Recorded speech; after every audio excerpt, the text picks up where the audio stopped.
Giila ni Police Major Alfada Usali ang hepe sa Ongkayapukan PNP ang unang suspect nga si Noman Abang Palo, residente sa Sitio Dikdip, Barangay Boe, Soyak, nga nakuhaan og 2 ka plastic straw strips nga adunay sulod sa gituhuang shabu.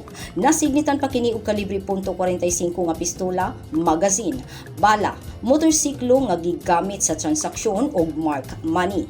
Ikaduhang suspect giila ni Police Executive Master Sergeant Sapatil Sidik nga si Mala Jalulun Manakot, 38 anyos, kanhi security guard nga residente sa Barangay Bue, Besay, Lamitan City.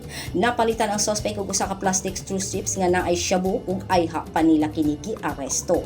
Laing shabu ang nakuha atol sa pagrikesa nga mokantidad og 3,500 pesos. Nasignitan pagayud kini og aluminum foil ug mark money nga dugang ebidensya sa pagpasaka og kaso batok sa suspect.